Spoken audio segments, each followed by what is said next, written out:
Sabir. In today's hot seat is Neil Twa. Let me tell you a little bit about him. He's the founder of and CEO of Voltage Digital Marketing. He has been launching, operating, and growing private label e-commerce businesses for the last 9 years. As of today, he and his clients have sold over $100 million in physical products, primarily through the Amazon FBA sales channel. Neil shares his blueprint for how to build an online business that can generate a passive six-figure income in just 12 months, while setting up the business for potentially millions in sales within 18 months. Neil, welcome to the show. Thanks for having me. I appreciate being here.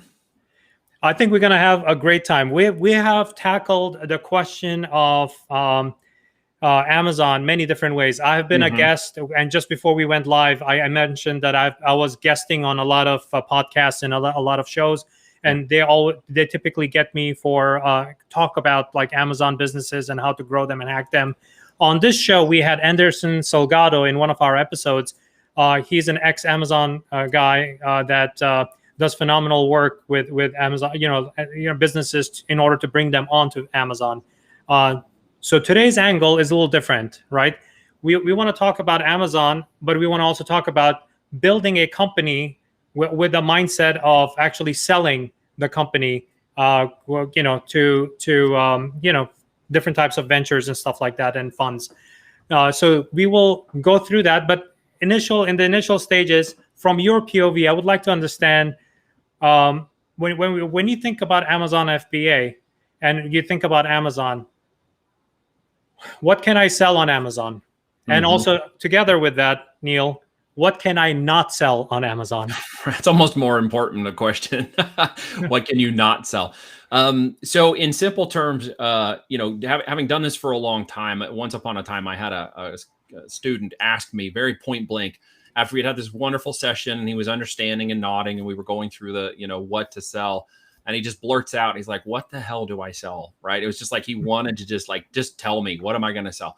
So that has kind of stuck with us, the what the hell do I sell question on Amazon. And then usually I like to cover that when I'm talking to new audiences because it is the biggest factor in people's minds, at least when they think about Amazon and physical products or selling a product online. What am I going to sell? How am I going to make money? I understand the concept, but I don't understand maybe the tactical aspect, like the actual product that I would actually sell or even how I have it manufactured. So it kind of is a question that expands into other areas that are probably more important to address those areas because as you address those, that question actually answers itself.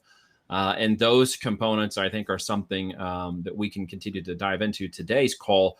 What are those criteria? What's the process and the methodology behind determining that actual product by not just guessing or taking any sort of emotional approach to the product itself, but looking at it from a business perspective in which I want to drive a business that provides solutions for customers. I want to provide a solution in the form of a product that meets the demand of a particular customer at a particular time. And when that opportunity and path and solution cross each other, they choose my product and they choose my brand to solve their solutions. And they do that because they see the value in what we're providing, not just the monetary value, but they see the value of the solution, which gives us a new perspective on the monetary value of that solution. It doesn't mean that my solution has to be sub $25, like a lot of people think when they start getting the concept of Amazon selling in mind, right? And you very succinctly said it. We are about business building. We've always been about business building before we chose to get into the Amazon platform. My history is building businesses, patented, crashing businesses, and starting over again, and having that history as well as large business and corporate businesses that I was involved in building on large scales as well as my personal time building businesses too.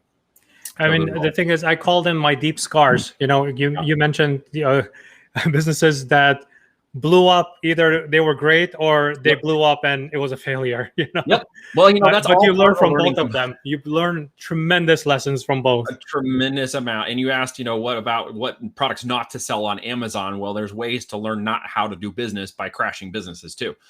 They can be a little more costly, a little bit more troublesome than just wrecking a product compared to wrecking a business. But in terms of the question and selling, there's some components, if you'd like me to break those down a little bit, Yeah, please. that tie into answering that. And one of the primary ones is, how do you think about a solution when you're purchasing a product? How do you, as a consumer, invert the thinking process at this point from being the buyer who clicks the buttons on your mobile phone, or even maybe your wife or spouse or significant partner or other is on there purchasing and trying to solve a solution? And one of the simplest ways I have people do that is to literally go back to their own Amazon accounts, because I haven't met anybody at this point who doesn't have one. Which is, it sounds weird, but that's true. They may not have used it most recently, or they may have stopped using it, but everybody's had one. And if you look at your last 90 days of order history, you'll find that a lot of the products you purchased, whether you realized it or not, were solution based. You were looking to solve a problem of some kind. Okay. You were trying to buy pencils and supplies. And we'll talk about more about where I live. So if you hear chickens in the background, I'll cover that later. Yeah, it's just ambiance to the fun we're having. Is that you understand that those are solutions? Maybe it's, this time of year, people are going back to school, so a lot of the products you may. It's not your iPhone notification, right? With the chicken. Not my iPhone notification, no. It should be though, because it would be more fun. Actually, live chickens, yeah, because I live on 40 acres in the country. But it is that solution oriented, and let me give you an example of what that means. I like to use this one because people really understand. You get a tooth, you have a hurt tooth, you need to have that tooth maybe removed or taken care of because it's hurting your jaw and your brain, and all of a sudden you can't sleep and it's really painful and you can't eat food and it becomes a big problem. And sometimes people let it go to the point where it becomes a problem they need to solve relatively fast. What we like to look at it is, from a solution engineer, there's different levels of what people consider solutions. There is the, out here in the farm, we do a lot of jerry rigging, which is literally, how do I get duct tape, baling wire, sometimes welding? How do I put things together that might be broken by just putting them back together in whatever capacity we can put it together, versus going out and saying, buying a new part and installing it, which is another level of creating a solution. There are levels to solutions in, say, medical industry and dentistry and other places. Even, dentists with the abscess tooth could be, my solution would be, well, I'm willing to wait an hour to have it pulled out for $300. I'm okay with that. That's a fine solution for me. I'm willing to pay that amount. I'm willing to take that time to get it done. Others are going to say, you know what? I want that thing out in 10 minutes. Just tell me what it's going to cost. I can't stand another 10 minutes of this problem in my head. I hurt so bad. And the dentist will say, here, it's $500. And they'll be like, great, I'll take that. And 10 minutes later, the problem's gone. They're on their way to healing. Their solution has been answered. The differences in those two people are really the value of that solution to them, both on a monetary or time-based. And ultimately, it could be pain-related or others. It could be related to how fast they want to run, or how much weight they want to gain or lose. It's going to be a solution to that individual. The point is, when you start to think about that from the buying and consumer, you start to think about solutions that aren't price-based in terms of what you sell them, which is where we learn to start tackling the market of $50 to $300 product ranges, not $10 to $20 product ranges. That ties to a different level of people's solutioning. It's the same way that I wouldn't ride as a biker who has spent a lot of time on the bikes, pedaling, not motorcycles, and doing cross country and mountain biking and all inclusive trips. I don't want to sit on a $29 Chinese made seat. No offense. Many people would think that's fine. I wanted the $79 gel cushion, got the hole in it, doesn't crunch and munch while you're trying to get up and down the hills. And that's the solution I was looking for. And I wanted that and was willing to pay for it. Well, there's a whole audience out there that are willing to pay that. Well, why is it important? Why do we look at that from a business perspective while trying to answer the question, what the hell do I sell? And it really gets down to one word that we should all understand in business, and that's profit. It really gets down to profit. While I can say we generated, 100 million in sales and plus between ourselves and our clients, if we spent all of that money to do it, it really isn't very impressive, is it? What's impressive is that we kept as much of it as we could after cost, operation, goods, employees, labor, healthcare, etc., and of course taxes and anything else that was levied against it. That's what's more important, right? The money that we take home. And so we very much focus on the profit solution-oriented branding that gives us the ability to give someone a $500 solution in 10 minutes while still making a healthy profit to pay ourselves, the business, the marketing, the taxes, and obviously perpetuating the business going forward. We call that going by the numbers. That means that by the numbers, the products that we are putting together in this company have to be profitable. Profitable products build a profitable brand and build a profitable company. That is e-commerce in a nutshell. Okay. So many people treat that component of this business model like a side hustle. They don't actually stop and do the diligence, or they may not even know how to do the diligence of determining that a particular product's profitability, after all cost of goods and marketing and Amazon's marketplace fees, or wherever you're selling that product, advertising, could be media and traffic buys, is a component of taking away from the profit in that business model. We, of being business builders, look at things in 90 days in terms of cash flow operations management structure. And we look at, obviously, annual run rates. Now, when we approach it from that perspective, we start to segment ourselves away from, hey, this is a make money kind of thing. Amazon's just a place where you play games with the products and you try to maybe flip. And a lot of people think that there's retail and wholesale and arbitrage and this kind of model. And we've done that. It's not very profitable. Plus, it's against the terms of service. But as you move forward, you really start to think about it as business brand building. We thought about it that way. We chose the e-commerce, and then Amazon's FBA channel we chose because of its ability to make it more passive, to include growth and scalability without having to put in overheads, warehouse, and employees into our business, and not having to worry about tenants and toilets and other things that you have to worry about in certain business models like real estate and others. We don't have to worry about all that when we move products through the FBA system. When we go by those numbers and we determine that profit, we just, Amazon has a cost to operating within it. There's an opportunity, and that is the 200 million people a month coming through who want to buy products in 30 seconds or less. It's just your product that needs to get in front of them, right? And so we understand those numbers. We want to keep profit margins that are a minimum of $12 in profit per unit. We prefer closer to $30, $40, and $50 in profit per unit. That ensures we get paid after all the business runs its operational costs. Again, very important in both the operational time, but also in the exit, should you decide that's something you want to do with this business. Very important.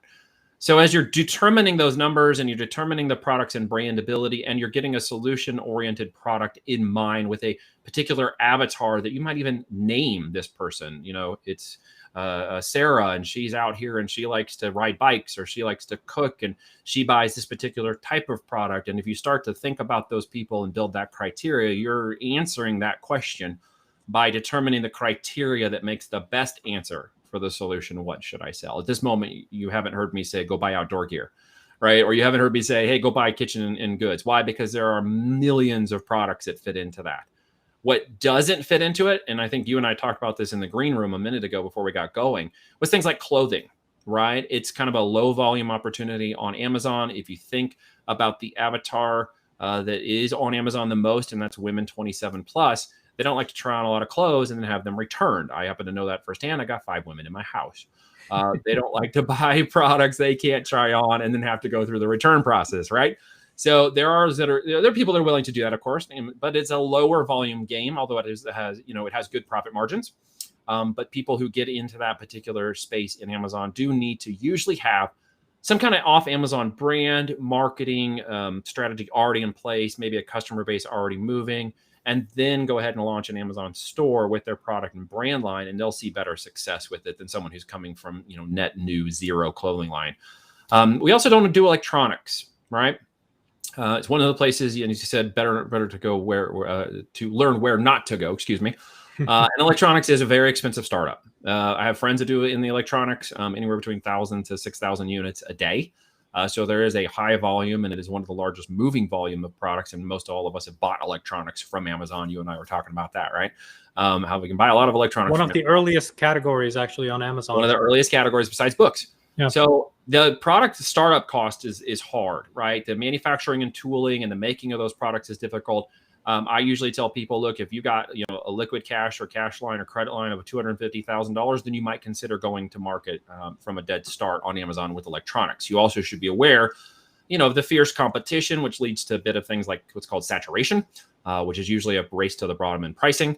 And you're kind of having to continually innovate or renew those products with new variations of those existing products all the time in an innovative state in order to stay up with the market demand for product changes in this way. Of course, there's opportunity, but there's pros and cons to that market due to startup and other costs. We don't usually take people to that. Should somebody want to tackle that later and they've got a war chest, we can go in and tackle that market too. We've done it in the past. It's just one we don't really want people who are brand new kind of getting into. And it's also in most of the kind of the subcategories of electronics, it's low margin business. That's the other problem with it. Volume is how you do it. Absolutely. It's just purely volume. So if then you go with high volume commodity product like USB charger cable kind of things, accessories, right? Or you're one of the 1,000 different earbuds that are sold on the platform, right? And or they all kind of look similar. They look very similar from the same factory. You try to innovate something to a degree. Sorry, my latency was making me talk over you for a second. My apologies. The innovation components where a lot of people think they'll solve that problem, or even getting down to the patent level, but now you're talking about at least 50 to 100,000 more in capital you've got to deploy to get to that level, right? And at that point, it may not even be the best platform for that to launch. It might be better for an Indiegogo or some other crowdsourcing or something to get that new innovative patented product to the market, right? And then take it back around to Amazon later on. So it doesn't have to be that complex, right? I think that this is one of the things where you can go down that role and hole. And a lot of people think that you need to do all those things to maybe sell on Amazon to a certain degree. And that's not really true. At the end of the day, while we don't sell in clothing, we don't sell in electronics, we also don't sell on supplements because supplements in the health space, while it's a big evergreen market of health and wellness, the supplements in the mouth or on the skin or anything that goes in that way, you got Amazon's compliance riding over you, and then you got all the alphabet soup riding over the top of you. And there are better and easier ways to sell in the brands in the marketplace than trying to deal with all those problems. And I'm super familiar with supplements, by the way. For Amazon, when Amazon decided to move, expand the categories from books to other categories, I was running Vitamin Shop at that time. They're a very popular retailer. That this was more than 20 years ago now. And they approached us to actually put Vitamin Shop and all of the brands that we were selling on Amazon for the first time. Yeah. And at that time, the young Sabir said, wow, a bookseller wants to sell vitamins. Why? And then they explained to us what their goal was and what they were trying to do. Right. And it was pretty successful. I mean, that was kind of my first exposure to actually selling, because before that, Amazon was just a retailer selling books on its own, not really having any kind of third party selling anything on there. So, and I actually ended up working with the team, health and wellness team, health and beauty team, to define what the data parameters are in the supplements industry, because they thought that it was just a catalog you would load up. No, this is the strength, it's the pill size, it's the different types of things. You need to do all those kinds of things in order for you to define what a product is in supplements. And we worked very closely to kind of define that and launch that vitamin business on the Amazon platform. So I was actually part of that in the very early stages. One thing I want to touch on, and I want the audience to understand this really well. And by the way, that's a really important point, and I want to emphasize it. When you talked about knowing the personality of your customer, that's critical, right? Yes. I mean, if you think about in a retail setting, if you think about the shopper that's walking into Walmart, the shopper that's walking into Target, the shopper that's walking into Whole Foods, right? Those three shoppers are very distinct shoppers. That's right. Their age demographic, their income demographic, their regionality, all of those, and their tastes. Yes. I like organic. I don't care for organic. Any of those kinds of things, right, like that. Yes. Those are very important things to consider when you are thinking about designing a product that you want to sell and build your Amazon business. That's a critical thing, right? If you create something unique and special, and let's say the price point is $100, right? Who can afford that $100 is a critical question to ask yourself. Define it. See if such an audience exists on Amazon. Does it make sense for you to have that? Maybe the answer might come back. You're making $100 jackets, but the jackets people are buying in fashion, are $20 jackets. They don't care for the $100 jacket. No, you're right. So is Amazon the right platform? The answer is no. It's like having a product. Do you want to sell it at JCPenney's or Nordstrom's or Macy's? Those are very distinct platforms to be selling your product on. They are. That's a very critical point. The other point is related to that.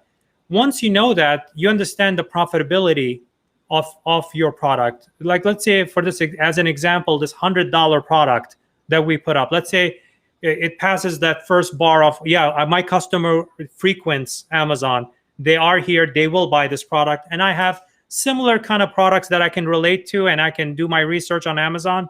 It shows that they're buying these products. And I read the reviews. I also read all the negatives and the positives of my competition. Great, right? Second part is profitability. And why is that important? For a product that's, let's say, $100, to keep it simple, right? $15 is going to go to Amazon fees immediately for just selling on the platform, right? Correct. So now you have $85 left. I've not taken out any product cost yet. $15 off the top, gone. If for your product to be successful, it has to be Amazon Prime. On average, in my experience, depending on the weight and size, obviously there are variables like that. In my experience, it's going to be between 15 to 20%. 18% is my average for FBA fees for Prime, roughly. But it depends on the size. So if you are selling a gigantic pipe that's not standard size, obviously the number is not going to be 15 to 20%. It's going to be some ridiculous number. Let's say it's something normal that fits into a standard box that they could drop in with other products. So if it's another 15% or 20%, that means $15 for Amazon transaction, another $20 for fulfilling that order. $35 is gone right off the top. What am I left with? I'm left with $65 now, right? Now that's it. From that $65, if I can, if my cost of goods is $30, that means my profit is $35, right? Considering I'm not doing any advertising, none, zero, you know? So, but actually that's an important point to understand. Now that $35 is something that I could help fund my advertising.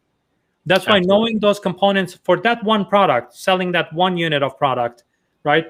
Understanding that and understanding your max cost per order, I really hope you're selling something that's replenishable, first of all, meaning that I tasted, I love it so much, or I put it on, I love it so much, or whatever, or I use it, that I'm going to have a reuse of it. Within 3 months or less is what we target, right? Or every 30 days, like a vitamin business. Or yeah, if it's consumable in nature or even reusable in nature, can you do it within 30 days, right? So how do I build a subscribe and save aspect into that product line? And when you look at the advertising, we do 15% minimum on the top of each unit in order to advertise. There's a case study I have right now that fits very closely into the numbers that you just said.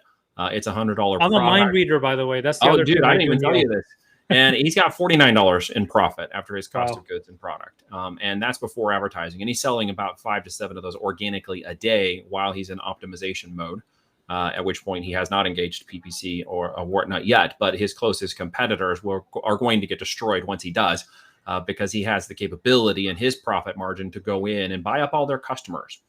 So Amazon's system of advertising called sponsored ads, sponsored brands, is going to be a way for him to not only take first ranking spots for top targeted keywords, but basically create a brand name and affinity for that product that will lead them to other products in which we will track second and third level purchases from that customer to go after a higher average order value, okay, an AOV.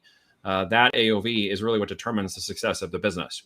So even if he's making 49 on one product, understand there are thousands to millions of SKUs, opportunities to replicate that process and continue to go deep. So while it's good to get a great profit margin off of each product, and it should be a healthy profit margin, understand it's going to be what it is and what it takes to beat the competition in the marketplace. Even if he has to spend $20 of that 49 and net out 29 in order to buy up all his customers, there's an inverse relationship that will occur as the organic ranking moves up. And his PPC costs are up. Eventually, you're going to see those two start to change positions. Okay, as he buys up that traffic, as organic ranking comes in, as brand affinity comes through, as this product goes out, he's literally doing this right now and is about to launch his PPC campaigns. When he does, he's going in to buy. He's going in to win. He's going to destroy the other 3 to 5 competitors in his marketplace, and he will buy up all that traffic until he does. What will again happen is organic results will come up. Average order value will go up behind the additional products that he's going to put into that brand. And then that product will basically be one of many touch points in which it leads to second and third sales of that brand.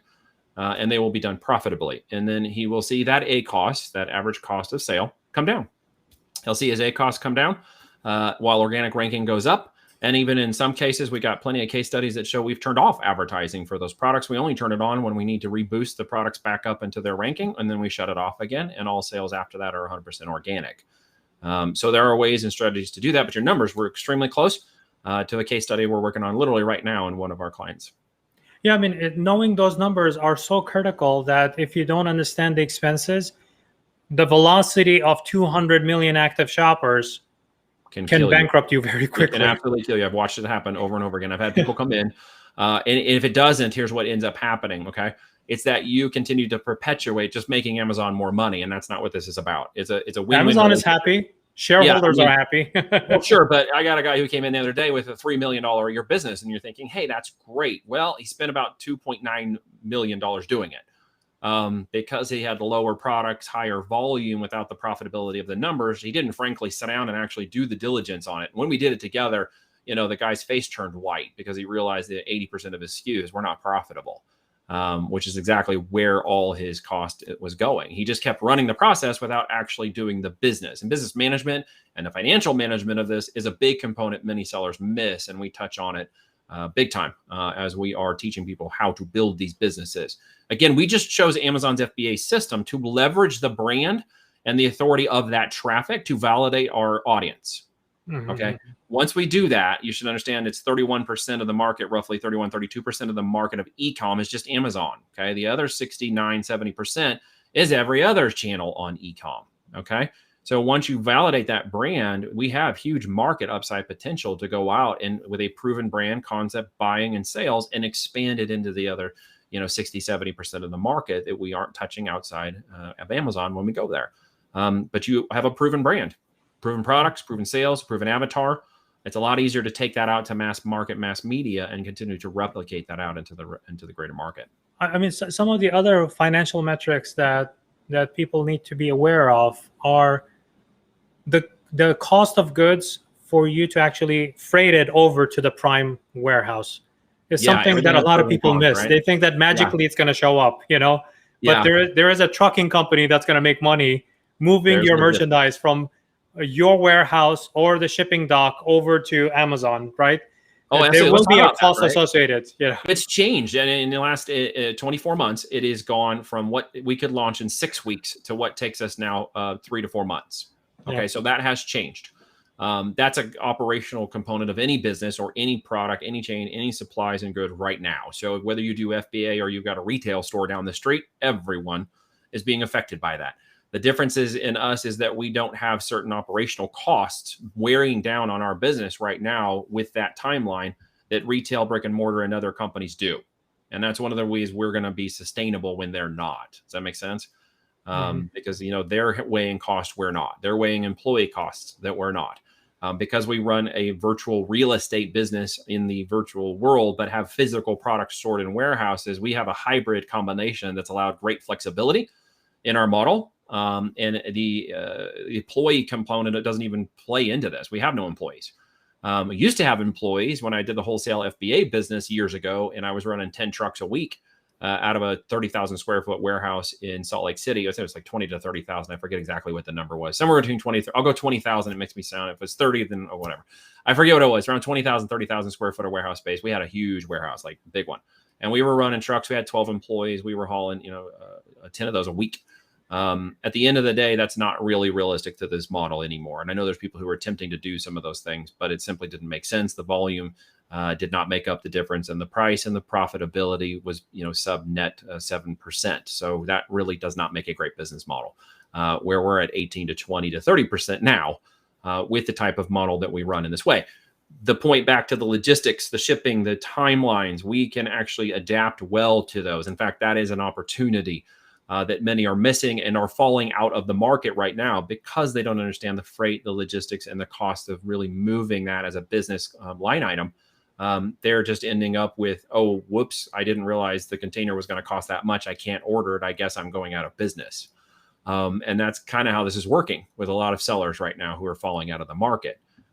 because they are not treating it as an operational and logistic model. They're not actually working it as a business. It was sort of a side hustle, hobby business. They didn't spend the time to learn the business management side. I mean, I would say that in the past, in the year of the pandemic, and it continues on even now, the supply side and supply chain, whenever you hear about it on in the news like CNBC or whatever, right? Yep. That supply chain has been disrupted because of the Yep. pandemic and stuff. Sure. What does that mean to you from a seller standpoint? It's something that you really, really need to know your numbers, right? The cost. You need to understand those. Absolutely. Yeah. So Neil, you and I know because we live this lifestyle, right? Yep. The cost of shipping from let's say you do manufacturing overseas, whether it's Vietnam or China or anywhere else like that in Asia somewhere, that the cost of getting those goods put on a ship for it to be actually freight over to you in the United States, that costs have skyrocketed in the past 18 months. Especially for a 40-foot container, which is a lot of the logistics we're working on because we order 40-foot containers. And so do our clients. Those who are not are obviously dealing with higher shipping as well as higher freight costs on airplane travel and just samples and this kind of stuff, because alternatives to moving that outside of ship and rail, which is where a lot of this comes from, or how do I get it here from an airplane to truck?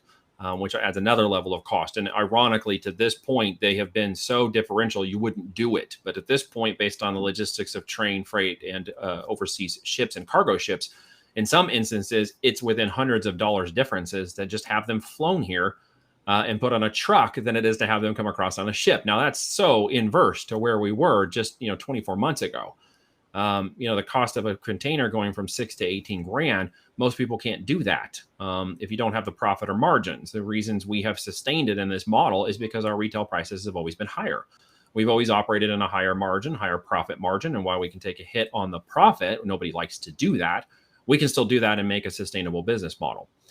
We also know that those will come down, supply and demand elasticity being as it is in all things economics. As the productions churn, as this changes to a degree, it already has started to show signs it's coming back down in many locations, while in other locations like China and stuff, it's going up. We made a strategic decision about 3 years ago to do as much as we could to pull out any operational manufacturing out of China. While we still have some things there, we have people on the ground as our sourcing agents and manufacturers. That is more of a tertiary go-to location than a first, secondary. We go into places like Vietnam or Italy or a lot of other places that have tooled up, or India, where you can get great products, and many of the same products that you could get in China can be made out of those locations. While I would love to say we can get a lot more from the United States, unfortunately, that's just not true. It's very difficult in North America to get many of the products we consume manufactured in this area. They shut down, the tooling stopped. There are no manufacturers that can tool for those. So those are one of the challenges in logistics of any e-com company. Or any physical product-based company, no matter where you are. But there are ways to get around it. There are ways to be strategic. We saw the writing on the wall years ago and moved a lot of our manufacturing and sourcing into other locations for supply chain and redundancy. That just has to do with time and market experience and working with a collaborative group of people who are at our level who are doing the same thing. So let's notch it up now, the conversation, right? When you are so great information, so far. I'm starting at zero. I like this product. I designed it. I'm manufacturing it. Or maybe I went and just to learn about selling on Amazon, I picked up a product and I'm selling it just to kind of learn the process. Let's say I'm going through that. I'm at zero right now. How do you take that and put it on a trajectory of 7-figure business? So step one, back to that question again, what the hell do I sell? In determining the numbers, we have a number of processes and technologies we deploy in order to help answer those questions. Now, technology is only an enabler. While we developed a tool called Phoenix that helps pull data from Amazon, Helium 10 and Jungle Scouts and others have They're data super familiar with them. Pull from as well to validate the data. Of course, I know the data set behind Six Leaf, so I trust that more. Of course, we engineer it. But at the end of the day, the data is only as good as the reader. While you can get data from those 3 or 4 different types of tools that are out there, if you don't understand what to do with it next, you may not realize you're misinterpreting the data. So again, the process and knowledge and experience are only as good as the tools you use that enable it to go forward. So as we go through that, tools And we have a spreadsheet. We have a game plan. We call our 5x5 game plan. We go into this spreadsheet of about 27 columns. And it's funny, I jokingly say spreadsheets because everybody's like, well, why don't you have this super software robust system to run these companies? Well, it's like, I mean, I used to work in corporations where we joked that half the corporation was run on spreadsheets. And if they lost their licenses to Excel, the whole company would shut down. We're talking about, 50,000 employees, right? It's still the big component of people doing business.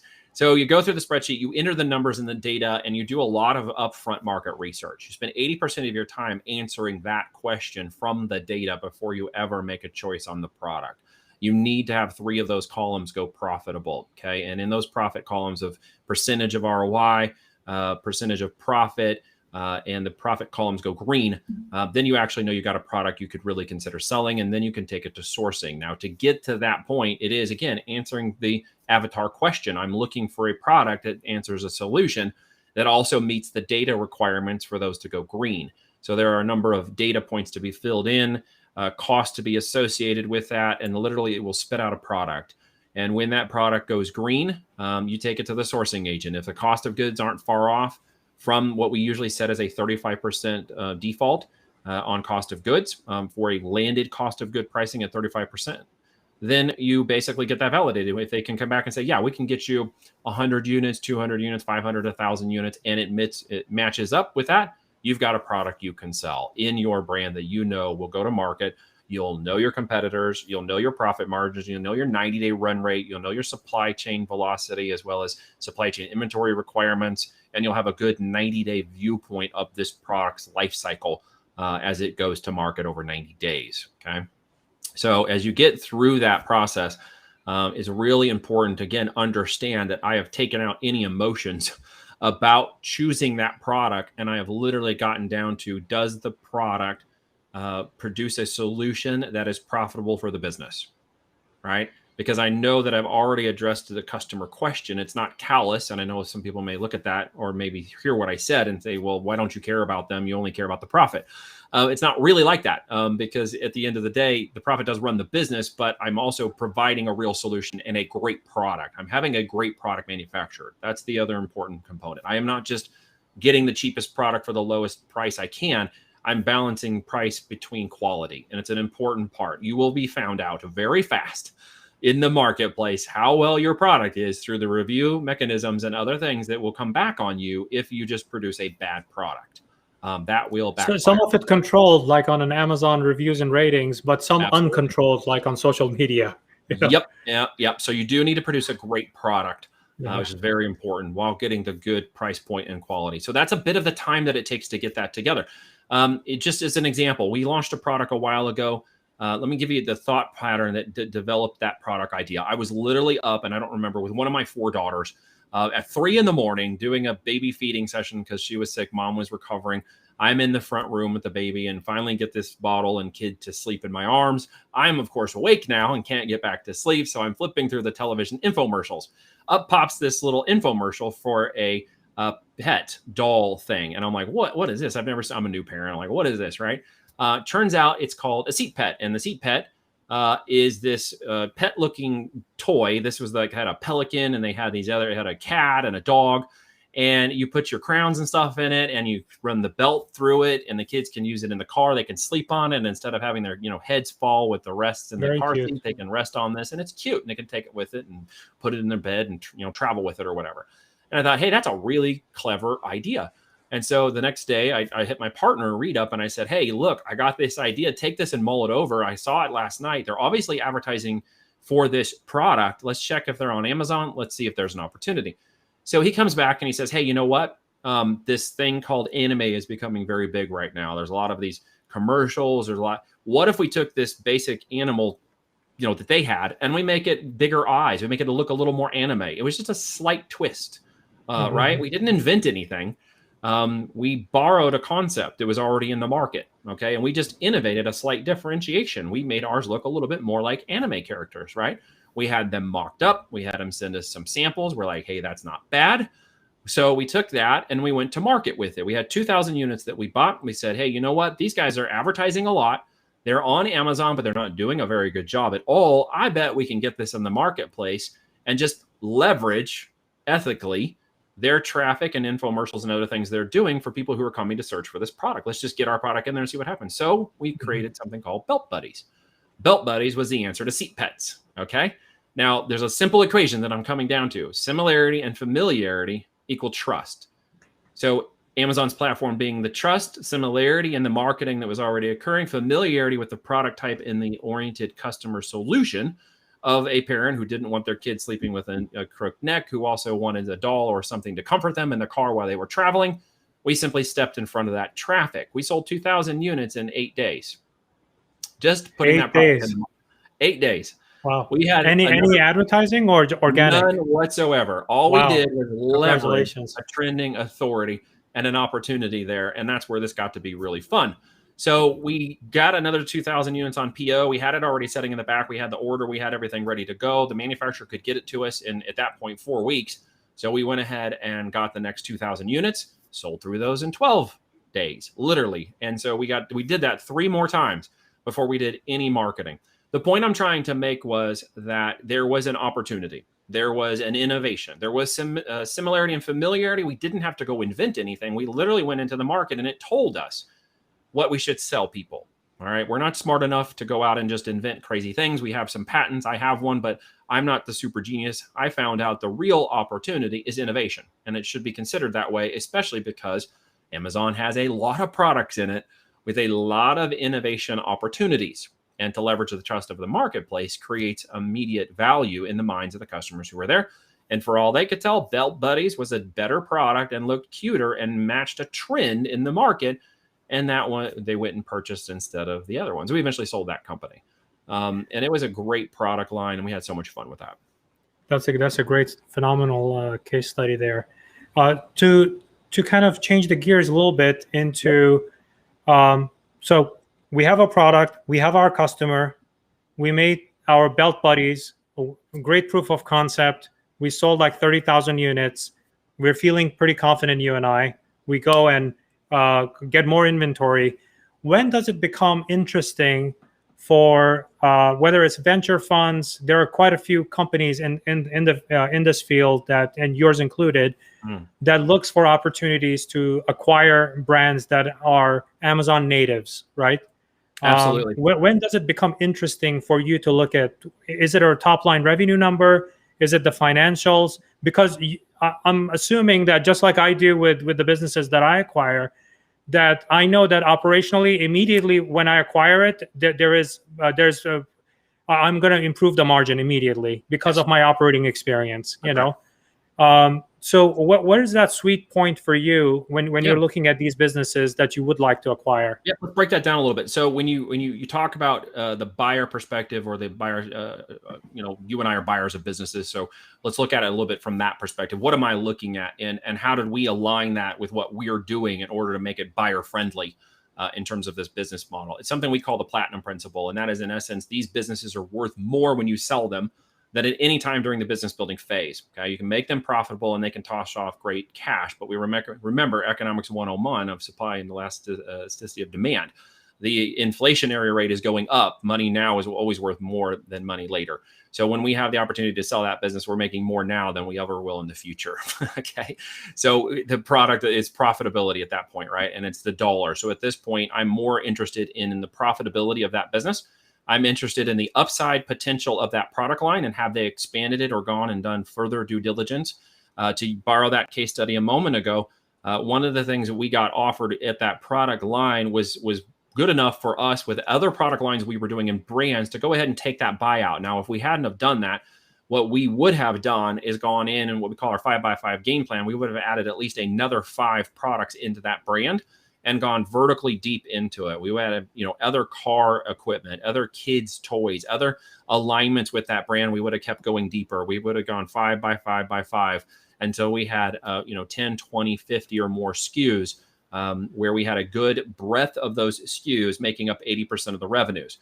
What I don't want to do when I buy a business is find a 1 or 2 hit wonder company that may be doing 7 figures, but on 2 products. There's a liability and a risk there that I'm not comfortable with. I want a product line that has diversity. I want upside opportunity. And of course, with these types of models, when I also look at that in terms of its scale, and growth opportunity, operational independence. How tied to that business and operations is the individual who's been running it? How well have they run this business? How operationally independent is it for me to take it on or bring my team in without risking the profitability of the purchase and having all the upside potential as it goes out to market in the next 90 days? Like you, I'm also looking at what and how fast I can turn that business around in 90 days. Not just turn it around, but growth is potential. Can I lower its cost? Obviously, I can. There's 5 components I'll look at, from the cost of goods to the manufacturing to the marketing to the brand development. They can be changed relatively fast, and those costs can be lowered relatively quickly. Something we refer to as seller discretionary earnings can be readjusted usually every time in these business models, because usually there are a lot of mom and pop businesses. And when we bring in our own team to do that, we always lower the cost, even the cost of management, right out of the gate. We always know the marketing campaigns can be done better. So we immediately see opportunity in every one of those campaigns we take on. And so we are always looking for those factors in those companies, and quite a few of them are out there. We do require they have at least 18. We'll usually, if it has a lot of the other qualities, but it's at 15% net, we'll look at it and say, how fast can I get it to 18 to 20% in the business? And because I'm going to grow that thing up and sell it myself. And then I'm looking at, does it have 18 to 20% already? Can I get it to 22, 23, 25%? How fast can I do that? And then obviously see the upside potential of it coming down the pipeline. That's what I'm looking at as I go to these: good brand development, good brand structure, and good brand opportunity that simply usually has not been exploited through capital or knowledge. Those are usually the 2 reasons I see Amazon FBA sellers struggling. They don't really understand how they got to be successful. They don't really understand how they're replicating a process of success and brand building as a business. They're still looking too granular at just only the product space. They are not looking at the business holistically. And of course, they're not having the capital to deploy the necessary things for additional products or campaigns that are required to really make them compete strong in the business model. And those are always opportunities that we see with these models. And the third component for us is the mass media marketing through my channels, connections, relationships with people like Kevin Harrington and whatnot, who's sold $5 billion in products and has this huge network that can take these out through relationships. There's a lot of upside potential for those brands that I'm looking for to take into that mass marketing channel afterwards, and see that it has mass marketing or household name appeal is another component with that. So if I were to guess, a portfolio of 15 to 20 products, right? It typically, to me, means at a bare minimum, $3 to $5 million top line revenue. Just the bare minimum is my guess. If done correctly, yes. Yep. Can they sell at $1 million? Absolutely. They can sell at $1 million to $1.5 million easy in this market today. In the last now it's about 19 months. I'm doing time in my head. I know it's at least 18 months. There's been over $6 billion deployed to buying Amazon FBA channels only. And that's just in the last 18 months. That's brand new to the aggregation space. There hasn't been any consolidation. There's over 60 aggregators now in the marketplace looking to acquire these companies. But there hasn't, again, been any capitulation or consolidation that's occurred. Like any new marketplace. Money's being thrown at it. Opportunities are going to come in. Brands are going to reshift. There's still a good waiting period right now to see how that potential piece of this market plays out. But for the seller who is putting this in the market, or the person who's wanting to get started in these businesses and sees, e-com is a huge opportunity, keep in mind, this is a brand new game. While you and I may have been buying on Amazon or others for the last 5 or 10 years, you have to respect that the market itself has not fully matured in e-commerce yet. It sounds weird because everything we feel like we do to this point is so digital. But again, only 31% of the market is Amazon in terms of its. We're in the toddler stage right now. We're not a baby, but we're a toddler. At the toddler stage. In fact, Bank of America and Forecast did a research that said by 2030, there's $21 trillion that'll be coming online. Right? We haven't even hit full mass media. We're still at that early adoption crested period. The pandemic helped. The pandemic helped the e-commerce growth skyrocket, and more people getting to understand how to use technology to make purchase, and really, use technology. A lot of people got on. My parents, who were not big on buying on Amazon, are now big on buying on Amazon, right? And then they're over 65 in age, both of them. So that was a big shift for them. And I know there's a lot of people that were forced to do that. And that was a big shift in the curve, in the bell curve of adoption. But it's still not fully matured. So as you're looking at these opportunities, there's 600 million products just on Amazon alone. And many of those products are represented all over the world in different ways and different channels that are on Amazon and everywhere else too. In our time being in the market with our data warehouse, with our tool at Six Leaf, we've launched a tool in 2014 called Zonblast Next, which helps people rank within Amazon's compliance and 100% compliance. There's over 60,000 FBA products that have gone through there. What we have seen from that data warehouse and our own insights about products that do 6, 7, and 8-figure launches on Amazon, there's around 12 million of those products that are 8-figure opportunities for those who want to go out and get them. There are literally more product opportunities than we can do in a lifetime. Yeah. So now, if let's say if a Amazon seller comes to you and says, "Okay, I hit my 3 to 5 million. I have 20 products, but look at my Shopify business. I have Shopify also, and I do another, I don't know, $2 million or something like that, right there." Does that excite you? Does that turn you off? Take me through that. Well, I mean, it does excite me as long as it's strong brand presence. I would typically say if they've got like an 80-20 rule, let's use the Pareto principle. If they've got an 80-20 on Amazon and Shopify is representing 20, if it's profitable or can be made profitable, I'm excited to buy that. If it's just I tried to get this running, it's barely going, I've hardly done any ads, here's this shop, not so excited. I would go back over and focus. It doesn't have a real value to me.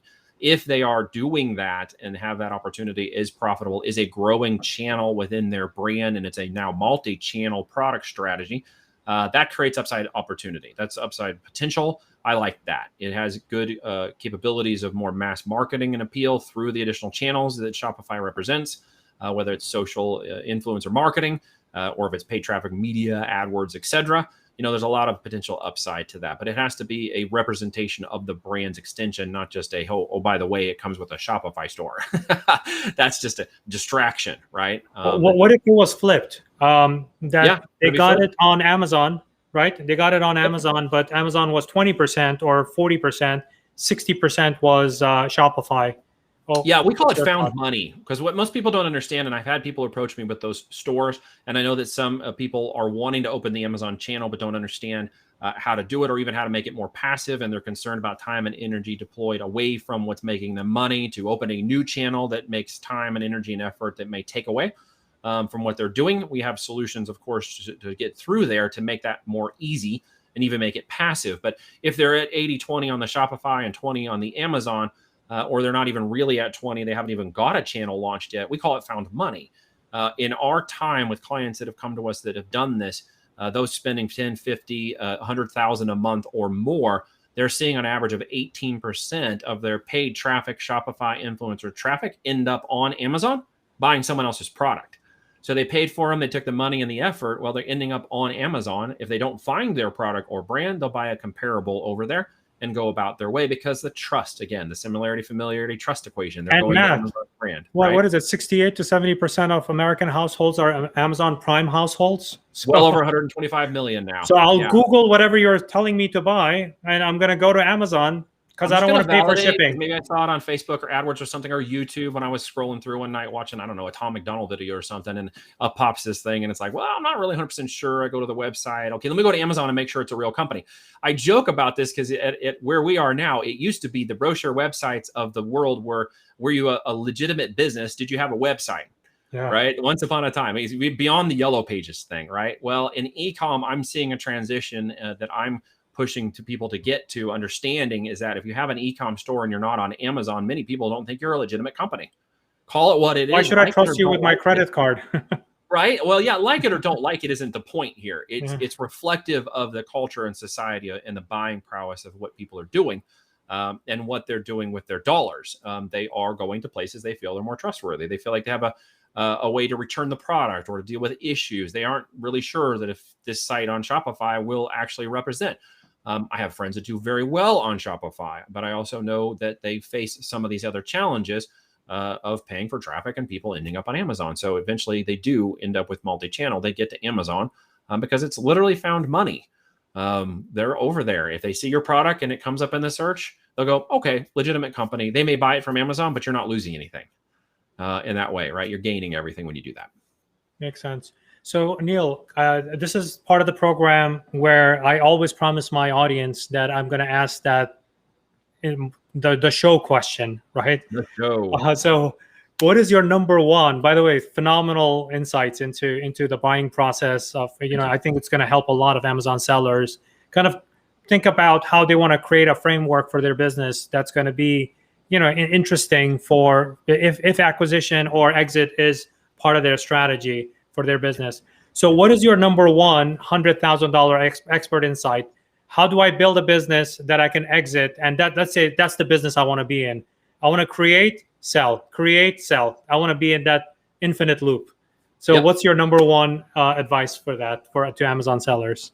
It's what I call my platinum principle. You may have heard about it in the corporate world as a golden parachute, the hitting the ceiling and exiting the business with your corporate jet and your life, this and all that stuff. I like to think of it as something that you can create and build an asset of a business that you can exit and pull the ripcord whenever you're ready to pull the ripcord and have the opportunity to sell these businesses for 3 to 4x on their profit margins, which is fantastic, right? 3 years ago, it was 2.5. Now it's 3.5 to upwards of 4x on the profit for exiting the business. So the real opportunity is to build a business that is asset driven, that has intellectual property in it, your registrations, your trademarks, your IP, the product itself, and do the business model in such a way as you can build that up and exit it for those who are interested in buying it. Once you learn that process, you've learned a life skill. You've learned how to do, in essence, a virtual real estate flip for those who might be doing that, but in a virtual sense, right? With the tangible physical asset inventory base of that, which a lot of people like, especially a lot of my real estate people, they understand this concept, right? Products are my physical, Amazon's my virtual. It's a cool hybrid model. So really, the lowest we've ever sold a business for is $500,000. So if you talk about making 100,000, if you build a business that's at least 5 figures a month, you could sell that for more than 6 figures. It doesn't, we always talk about big, hairy, audacious goals. And I want to get to 8 figures and all this stuff. Everybody doesn't even understand how to get to that. But if you can get to 7 figures or even a multi-high 6-figure business model, you can exit this business for $500,000 to $1 million. And that process is repeatable and it's faster because it can be done even faster the second time around. You have more capital, the knowledge, the learning lessons to repeat the creation and exit of that business. And you can literally do that as many times as you want. My business builders are set up with that understanding. They build their foundations from the very beginning. The core of the business is built structurally and correctly, from the chart of accounts to the business operations to the bookkeeping to all the financials, just like a real business, and then set it up for exiting it in the end. So as they build, they're building an actual asset. If they're leveraging time and money and they're deploying it from other things they're doing, banking, real estate, short-term rentals, cash flow they want to toss off from other things they're doing, they're building an asset. They're not just building a job. They're not just building short-term. So those are one of the things that my people enjoy. It's one of the things we've taught and have done and show them how to do it. And it is a great and very fun and rewarding business model. Amazing. Well, thank you, Neil, for being on the show. Audience, if you would like to, I would highly recommend following Neil on Instagram, as you can see on the screen there, @NeilTwa. And thank you for tuning in and learning something about building and selling and exiting with Neil. Thank you, Neil. Really appreciate you being here. Thank you for having me. I appreciate your time.